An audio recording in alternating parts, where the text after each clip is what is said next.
Hello, everybody, and welcome to Challenging Your Status Quo.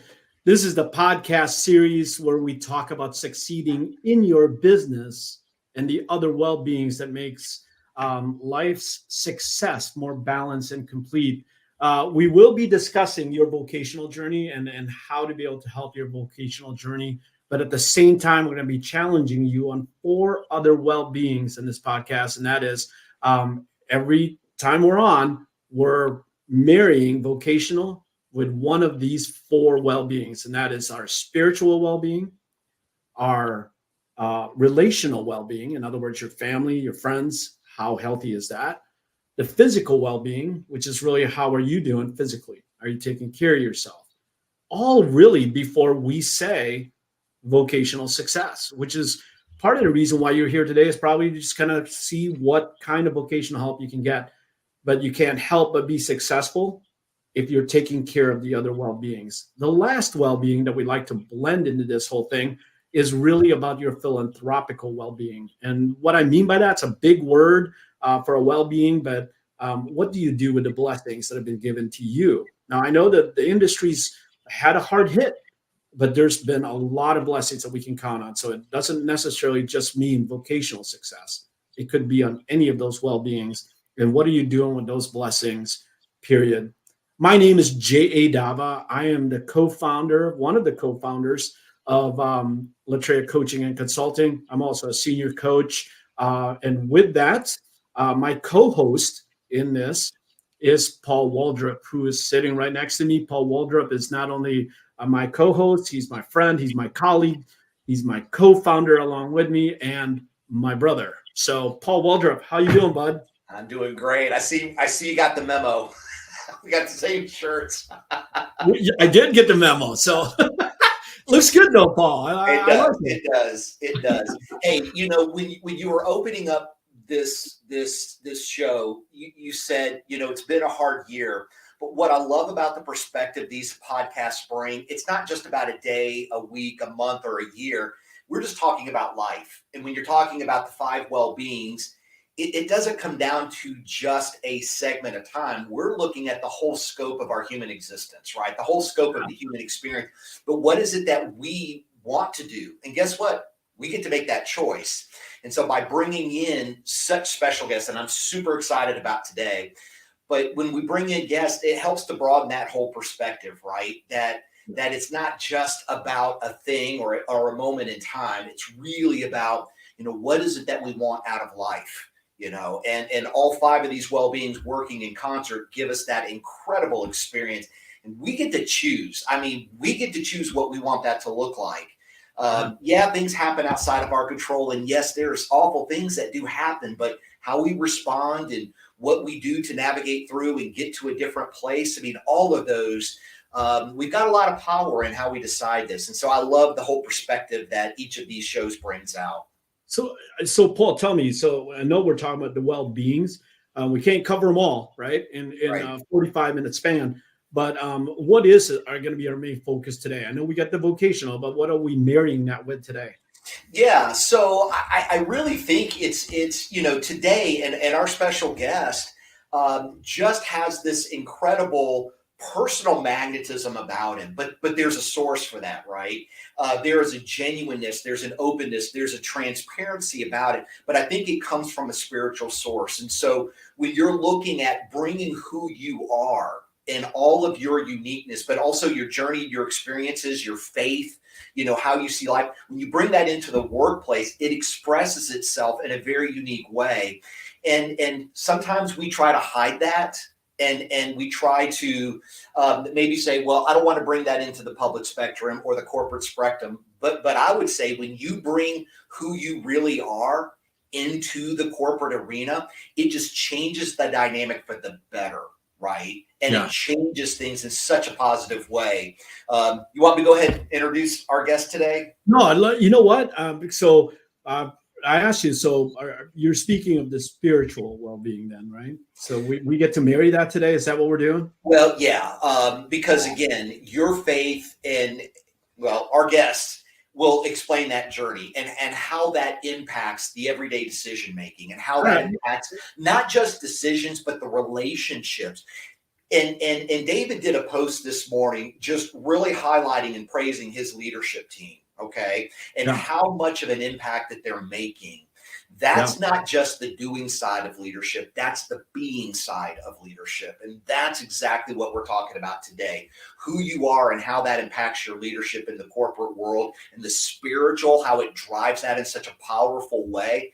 Man, I'm excited about this conversation. Yeah, I saw that post, by the way, as well. I also commented on that. I'll tell you what, even Scotsman's Guide, right, this week came out with an article about how important it is for people that, and this gentleman doesn't talk like he's high up on his seat or anything like that, but he is, right? So, I mean, he's a director for this company, and yet he reaches down or up, however way you want to be able to look at that. But when you reach out and you praise other people like that, it can't help but just create an incredible culture. So, Paul, I'm excited to bring this guy on. So, who is David? You said David, so I did. Tell me a little bit about who's joining us today. So, David Hopper is the chairman of Leader One, an incredible, impactful leader in the mortgage industry, an incredible organization. What I love and how he describes himself of Leader One Financials, not just really the chairman, but he empowers employees, open-minded, transparent, looks at the long game, and empowers people to succeed in the long game, right? And a believer. That's the description that he says of himself. And I love that you're not ashamed to say, I'm a believer, and that's just where I'm at. But that is what impacts him. And I'll tell you, in our interactions with David, instantly you connect with him. Some folks are stuffy at that level, but David has a friendship, a welcome, but you can tell he's the real deal. Make no mistake about it. This guy is sharp. He's smart. He makes decisions. He has convictions that he lives by and runs his company by. And I'm telling you, it's super impressive. So we're gonna have a great conversation. Yeah, well, let's bring him on, right? And so, welcome, David. Hey, good morning, Paul and J.A. Wow, thanks for the kind words. I'm blushing a little bit. So I would rather be the giver than the receiver of kind words. Isn't it funny how that is? It is, David, man.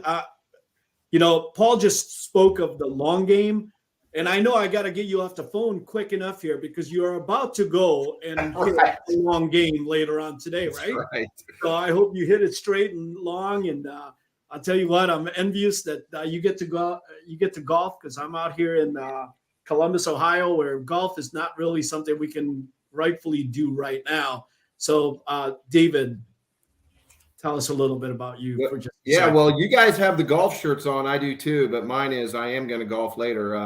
It's going to be 69 degrees in February 2nd in Kansas City. And as a golf degenerate, you just can't pass up a day like that.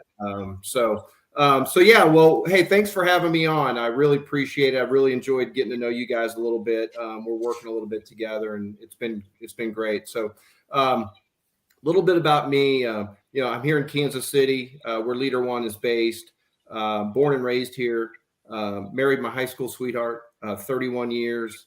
My dear wife, Angie. We have 3 daughters, 2 of them married. My last one is 21 and has 1 more year of college.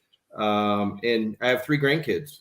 And it's just right now it's almost like I'm hitting that sweet spot of life. And it's just, I pinch myself every time, my grandchild walks in the house and she comes to the door and waves. And, it's the little things like that really make it all worthwhile. So on a personal level, just feeling good.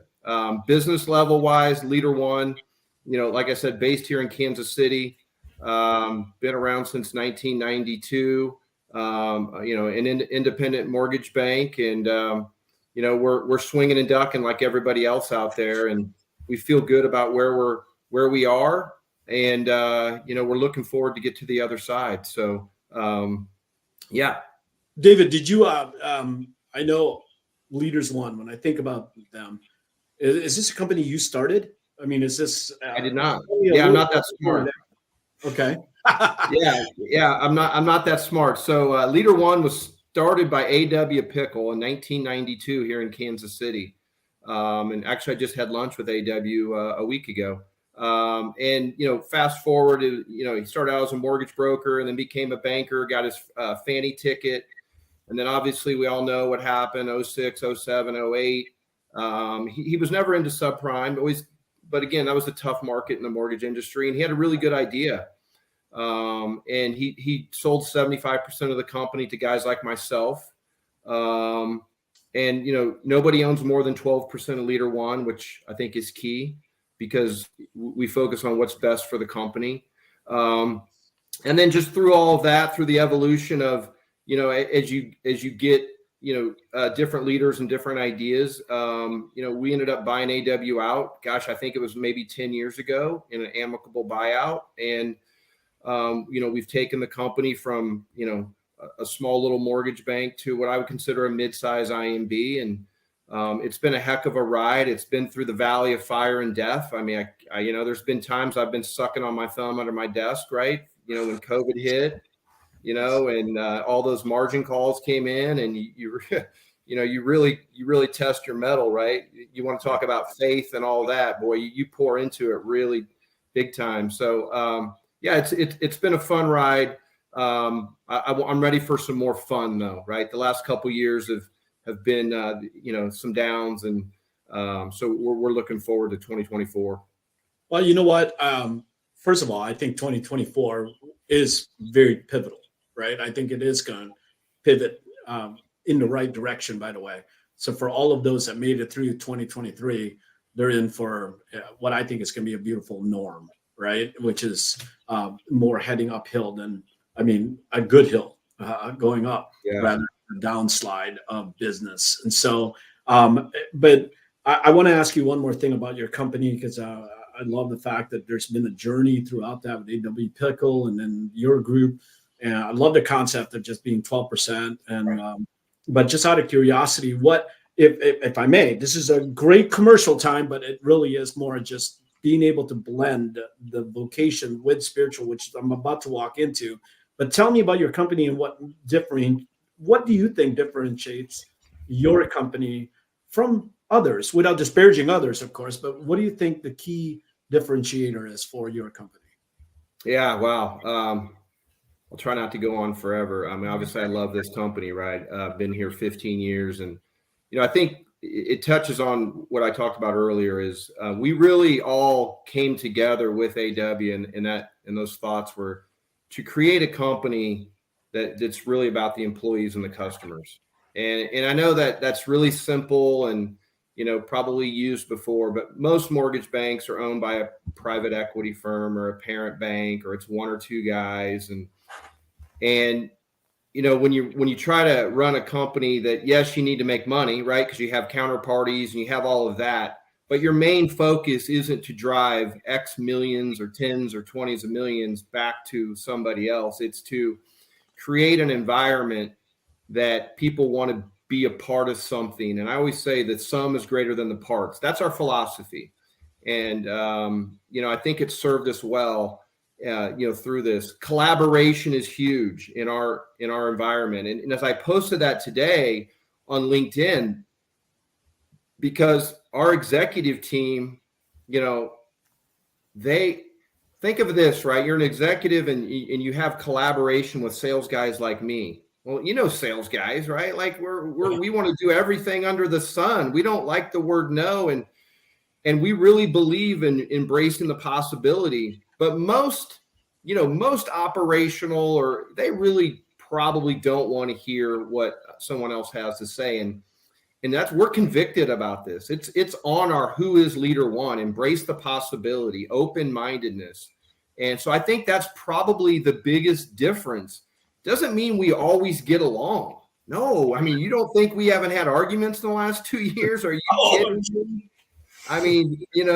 But when you have that conviction and you're trying to get to the right answer, not my answer, it's what is the right answer? Who cares where the idea came from? If it's a good idea, let's talk about it. And so that's probably the proudest of Leader One, is that right there, is that we have this melting pot of like-minded individuals who believe in that. Yeah. So So David, what I love about what you said, and for a lot of my career, I've been in organizations that only focus on the results, the outcomes, and it has great job or you better get to it, right? And that just leaves the front end of the process in confusion and bewilderment and trial and error, to be quite honest with you. But having a focus on the front end and saying, we need to fix this and we need to get to a multiple of great ideas, that's going to drive the right behavior. And we're going to trust that to give us the right outcome. I love what you said, because if you do the right things, you're going to get the right outcomes, right? That's what you're saying. And I love that focus. I just see that sometimes just gets lost in today, because it's all about, we've got to get to this outcome, get there any way you can. And sometimes that just doesn't always serve us very well. The only thing I would say to that too is I think where most people, what I've learned, right, through these years is we make mistakes. We're going to make the wrong decision. You can't run a company in life and think you're going to bat 100. And I think a lot of people try to do that and know that, hey, it's okay to make a mistake. Yeah, that idea didn't work. Let's just pivot away from it. Let's not dwell on it. Let's move on. It's past, and let's fix what we have. And I say all the time, right? Like, I can only focus on today. We can talk about how it got here and the decision we made and how we got to it. And we can quarterback that later, but we just have to focus on getting it fixed now, and we'll worry about the past later. Yeah. It's so empowering, right, Paul? I mean, just that whole mentality, Dave and Paul, is just, it's so empowering for a whole organization. So thanks for that, because I mean, you know what, that is a differentiator. And I already quoted Scotsman's Guide earlier, but I'm going to quote him again, because you just said some of the key words that they're saying is extremely important for those of you that are leaders in the field. David just said it. Collaboration's unbelievably important right now. Approachability, it's huge right now. And then the fact that people have ownership and feel that they're heard is really key in today's world as well, right? Yeah. That covers and spans all generations of, like, people say, well, the millennials get treated differently. The Gen X's, the Gen Z's, and the baby boomers are still here, and all of that kind of stuff. But what you just said, collaboration, approachability, and accountability, the test of time, it just continues to go on. And so thanks for sharing at least that vocational tip. That's massive. But we try to marry it and what we were walking into. I love, first of all, how we met, David, was that I was so encouraged by something that you publicly went out there for somebody in sales. A lot of people worry about. And one of the hardest topics for people to talk about is taking their own person into their company, or at any given time into their vocation and professionals. And so one of the things, how you and I met, is you posted something that I resonated with, that was a quote from Joyce Myers. And I just remember being touched on that a while ago. And then I reached out to you and we connected that way. And I thought, and if you're willing to share that with people, how important spirituality, people's spiritual well-being, right? How does that even begin to play with professionalism and vocational success? Because a lot of people think it doesn't belong together. Believe it or not, that's a sad thing. So, so I want to ask you this question. Could you tell us just a little bit about your spiritual journey, your personal spiritual journey, and how it's influenced your approach to your business and maybe your leadership style? Yeah, you bet. And I agree, right? I mean, I think people are afraid of that, especially in today's world, and everything's written down or it's on social media. But my spiritual journey personally, I think, is pretty normal. Midwestern, grew up, have great parents. They were Christian based. We went to Sunday school, every Sunday, and I think just normal. I don't think starting out, I'm a believer. Like I said, I've always have been. I've been a person that that talks to the Lord, but probably just normally I wasn't somebody that probably worked that into the business, starting out as you're trying to do your deal and grow and raise a family. And, we're a Christian-based family, but so throughout the years, it's always been, I would say, in the background, but I can tell you the older I've gotten, watching my 3 daughters grow and grandkids and watching my father-in-law pass away from Parkinson's. My dad has Parkinson's, and then just life in general, right? Just all of the stuff that happens. You think you're invincible, and then you watch great men, kind of just wither away. It really got me. What else? Okay, I know that I'm Christian based and I'm a believer, but I really started diving in personally, whether it was, reading Joyce Meyer, reading verses, and just really doing some individual searching for myself. I'll share a story. And it was, I think, a pivotal moment for me. And it was just 3 years ago, really. February 2020, my father-in-law, might choke up here, but he was going to pass away. And we were going to a trip to Aruba with Leader One, and my wife wasn't going to go. And she went and saw her dad. I apologize. And he was going to pass away, and she went to see him, and he was fine. Like, he wasn't fine, but she's like, I think he's good. I think he's good for a couple more weeks. And so she goes, I'm going to go on the trip. And so we went to Aruba, and the company was going. We had our girls with us, and we landed in Aruba, and he passed away. And so she had to fly back. And but the key to this is this. I'm trying hard here. She was going to leave for the airport, and we were eating breakfast in Aruba at the hotel, and it started raining. And typically you don't take your family out in the rain, right? But there was something that was calling us to the beach. And so we walked in the rain, our 3 girls and my wife, and we got to the beach, and there was the biggest rainbow you've ever seen in the sky. And so that right there was a pivotal moment. We have a picture of that rainbow. We took a picture, and we had one painted by a family friend. And so that right there, that changed something in me. That triggered something deeper. And, like I told you earlier, and then you going through the industry and all of that. I just don't think you care anymore. You are who you are. You do you. My wife says that to me all the time. You do you. And I think, again, the world and the place we're in right now, I think people are clamoring for that. Let's just Yep. be real. Yep. Yeah.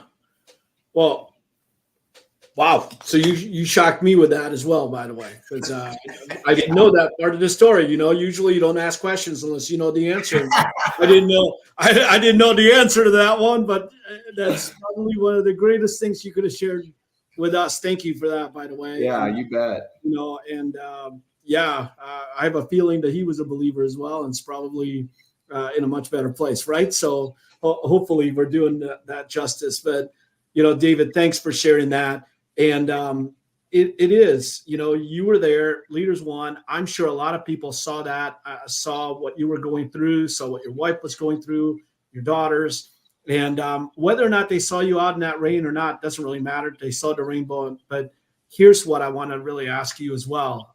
Just hearing that side of it, how do you blend, right? Because, you can't help. That's the real side of you, right? It isn't the I'm the director, so I've got to look the part so that I can, make sure that these people don't see my weaknesses, the whites in my eyes and all of that. But how do you blend your spiritual beliefs with your professional obligations and leadership style in your company, David? I know it's personal.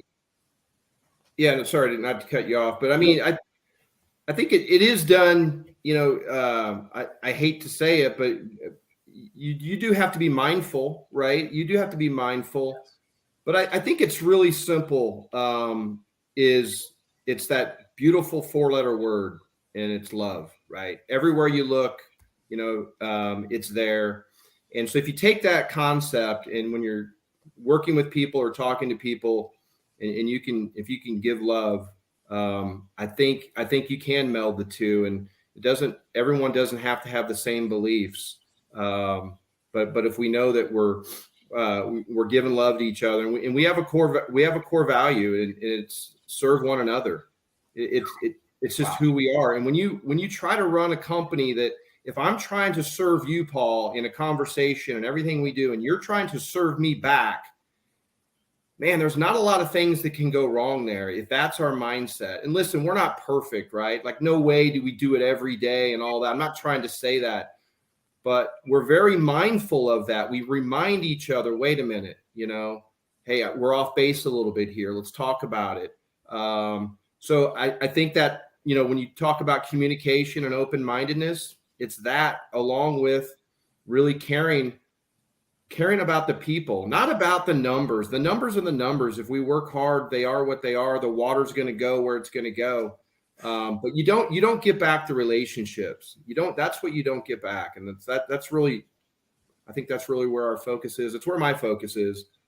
So David, what I love about that just key piece is a lot of times when I can't have a grudge against you if I'm trying to serve you, if I'm trying to love you. If I've got something that is between us and I'm trying to serve you and love you, I got to deal with that, get it out of the way.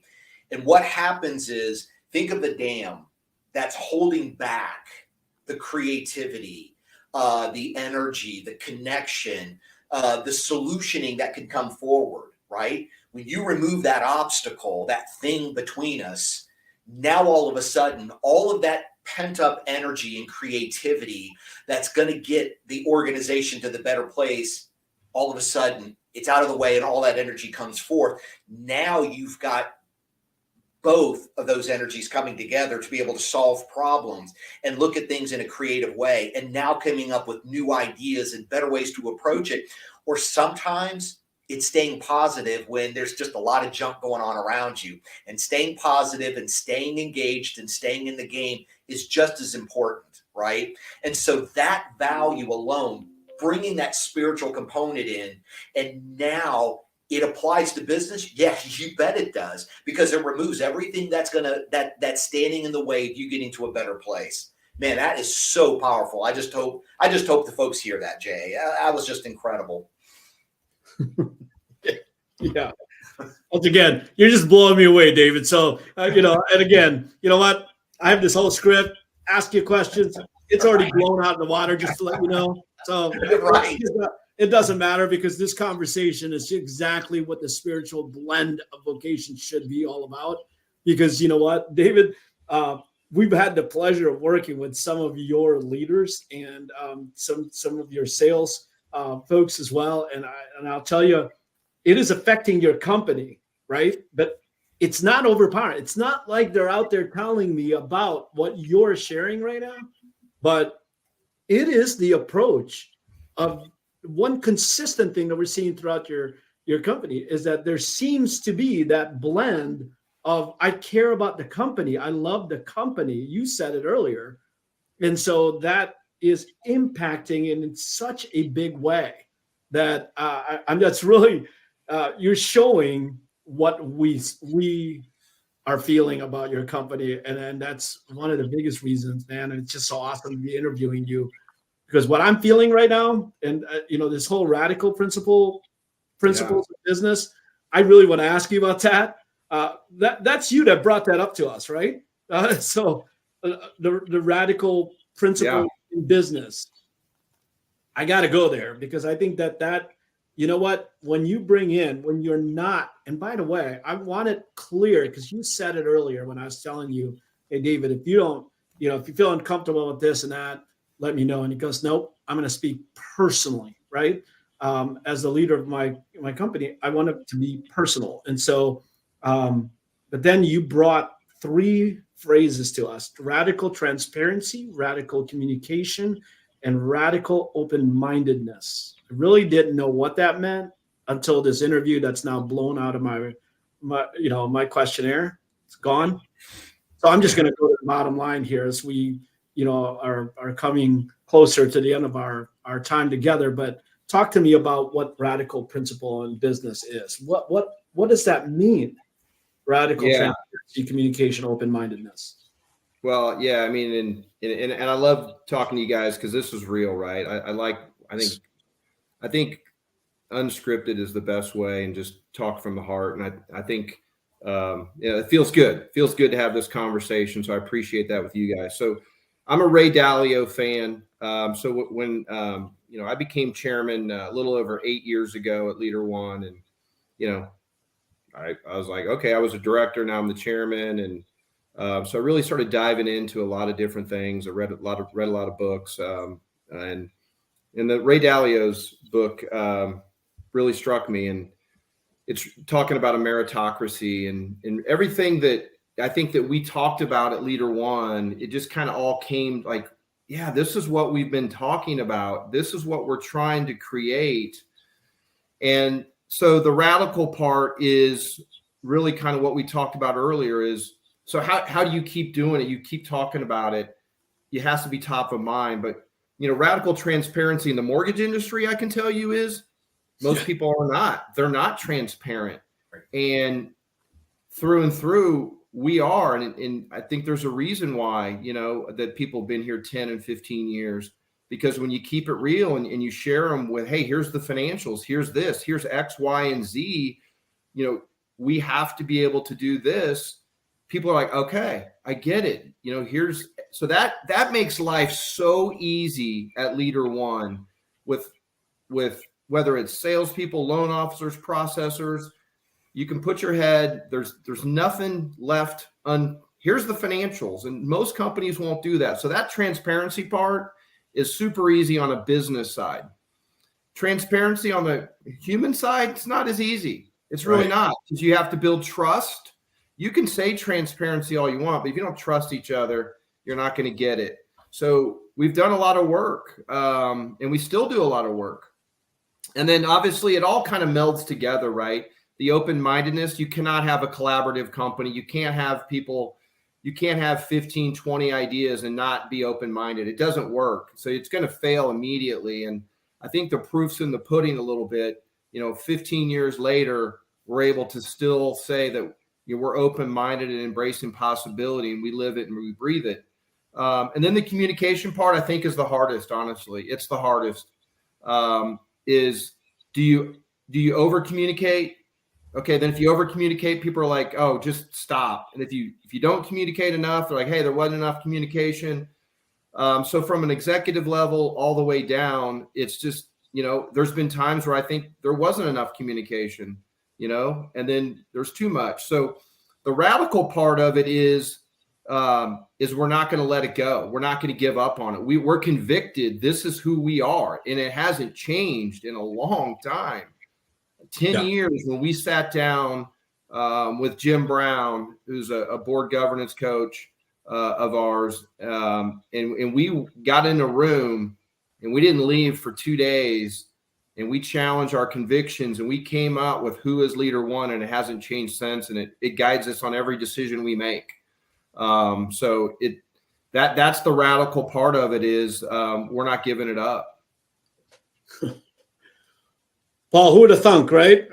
Radical. I love that. I hope I can steal that from you and use that in some of our materials, because I honestly believe I love how you guys just did that. But let me ask you one other question on the whole idea of radical. So, balancing, these radical principles, which it's kind of funny, right? Because I don't think they're too radical by the time it's all said and done. It's a hard practice, right? So radical principles with day-to-day business demands can actually be very challenging, right? So these things mixed in with day-to-day business, it is challenging. How do you manage this balance, and what advice would you give other lenders who might be listening to this? Other leaders, actually, I wouldn't even say lenders, other leaders looking to adopt similar approach. What would be just your advice if they were to hear this and say, we need this for our company?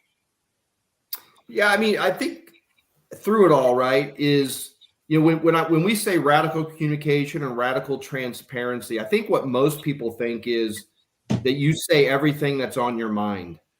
Guess what? You don't. Some things should never be said. Right. That's just out of respect as a human being, out of love and all of that. So that's the one thing I think people get confused of. It's not you sit down and you say everything you ever thought about this certain situation or that person. That's not it.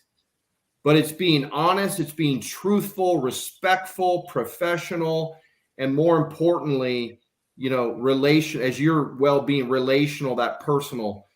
If everything we're doing is about business and a profit and the units, we're going to be like everybody else. But it's about building those relationships. And I think more importantly, what we need in this industry right now is we need more of this than ever. This industry, I always joke, one of my best buddies owns a car dealership, and I always say, man, you guys are the worst, and we're right behind you as mortgage people, right? But honestly, I'm not joking, right? I think this industry's got to come together. It's got to collaborate, and it's got to love. And that is what we need. And you're seeing so many lawsuits of this and that and egos. The ego's got to be checked at the door. So, that's my advice out there. And I'm seeing some really good things lately, guys. I've never seen more collaboration right now than ever. I'm talking to some leaders and I'm just calling them up. I'm getting out of my comfort zone because, to be honest, the older I get, the more introverted I get. Honestly, I really do. And I was on a call yesterday with the president of a company and just collaborate. Hey, what are you guys doing about this? Hey, what are you guys doing about that? That didn't happen. That didn't happen 2 or 3 years ago when you were on social media. It was about, look at us, how big we are. Look what we've done. And we've just got to get real. This industry's got to come together and collaborate. So that's a long-winded answer, but hopefully that kind of got to your question there. No, Paul, go ahead. I love checking the ego at the door because that's the key to all of this.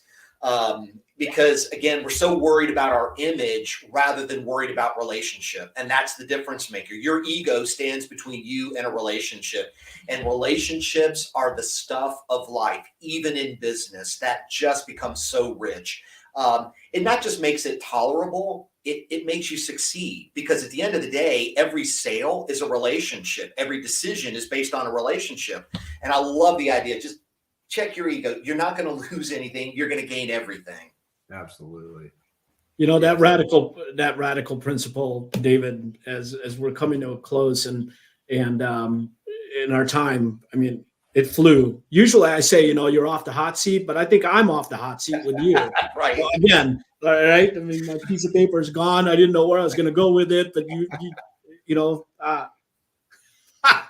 it's awesome. I loved this interview, but I will tell you that, why I wanted to ask you about the radical side of it is because I honestly believe, and the way that you just define what radical really is, right? When you blend, so on the personal level, yes, you're a Christian. Yes, you're a believer. Yes, you talk to the Lord. You're bringing that into the vocational world where a lot of people hide it. I mean, they put it under a rock. They do not even touch it. People don't know that side of them. And yet you're out there and you're not overbearing about it. And so if you think about it, it takes a radical leader to bring their own beliefs and follow it from a personal level in business and in their personal life, right? So it's consistent. And when you just described it and you said, you said everything like, hey, you say, you don't have to say everything, right? I mean, a radical person, if all of a sudden you come in there and you're just spouting out everything and they don't even know, and all of a sudden you're drilling them down, you're going to hell, you're going this, you're going that. I mean, all of a sudden you're just pinpointing that. That is what people think radical is. No. Right. And the way that you just defined it, radical is when you don't say everything, right? You don't have to say anything, especially if you're respecting, loving, and honest, truthful, relational, right? When you have that people can't help but just stop and say, David, what's different? And then it opens the door, right? Not necessarily to then jump on them. But again, I think you just said it, and you said it throughout the theme of this whole show, which is really, you just loved on them. Yeah. Yeah. And yeah, no, I like the way you sum that up. And the only thing I would say is, so just imagine if we said our core values were transparent, but then I was a believer and I didn't let people know, like, is that transparent, right? Like, how do you do that? So listen, I mean, maybe it's a turnoff to some, and that's fine, right? And that's just life. Like I said, so I don't think I would have been this way, 15 years ago, right? As you're trying to do things, but life changes us, right? And everything we learn and the things that we believe and the things that we read and, the Lord above, I believe he made me this way for a reason, right? And so, I am who I am. And I think the most important part is being respectful and mindful. And I think if we do that, just in an industry and in a country and a world, we need more of that, Yep, we really do. What a great way to end this segment. This episode. And David, I can't say enough. You're a new friend, but definitely a new brother, right? I love it. And I love being able to say that. And just really, there are so many people that need to hear that. And in our industry, very specifically, need to hear the word. And so hopefully this is an encouragement. But David, I can't thank you enough. Paul, any parting words for David? This was our conversation on day one when we talked to David, and now you can see why we're just crazy about this guy. David, I mean, we were friends from within the first 5 minutes. One of the things that we talk about, sometimes when you do business with people, you're a partner for a season, but what we love is we want to be friends for life. Yeah. And you're one of those that we just would pursue because you're just that rich. So thank you for just letting us in. Yeah, well said, guys. And I think the feeling is mutual for sure. I mean, you have those connections in life and you're like, wait a minute, this is a little different. I feel the same way. And, I know you guys have worked with some of our teammates and members and they've really enjoyed it. So I appreciate you having me on and, giving me a platform to hopefully maybe it helps one person out there, right? The one thing about being, no ego and humble is we don't know it all. I don't know it all, and we can learn from each other, and that's really the essence of all of it. So I appreciate, and I'm looking forward to a Friday here in Kansas City at 69 degrees. So I'm pretty excited about today as well. Yeah. You just had to go there. All right, so that's a great place to end it because I want to play. So here's what I'm going to tell you. If you'll just hang out for a couple more minutes, I'm going to send you to the green room. Enjoy the virtual donuts and drinks there. Enjoy that.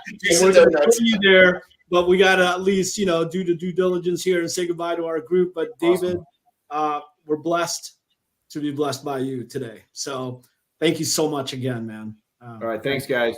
Part of us. Thank you, David. Paul, woo!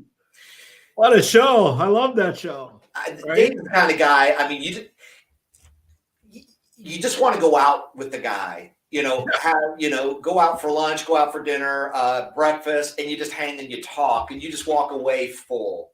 Your soul is filled. That's just the kind of person David is, and I knew it was going to be like this. And I hate that it's over. At least on a podcast. Me too. And I didn't ask him, but I'm gonna ask him in that virtual green room that we have. I'm going to ask him if he'll be a guest in our show again in about a quarter or so. I hope so. I sure hope so. But you know what? I'm not even going to recap this whole thing because the whole thing was a recap. And just the way that people should walk. And today's podcast obviously was about the spiritual and balance with vocational life and your well-being. I hope that when you were watching the show today, that you did walk away with some nuggets in the business world. But in the personal world, especially when it comes to spirituality, find that center, find out. And if you're a believer and watching this show and you feel like you haven't been out there, David said it all. And the one word that I pulled out of this whole show is really love, right? And so being February, what a perfect month to be talking about that, Paul. Please follow us on our podcast, and just never miss a single episode, because it's people like this that make a difference. Paul and I just get to be good stewards of that. So, Paul, any parting words? And then we're going to go ahead and shut it down. No, like you said, boy, this was great. Yep. Thank you, everyone. Thank you, everyone. Have a great day. Bye-bye.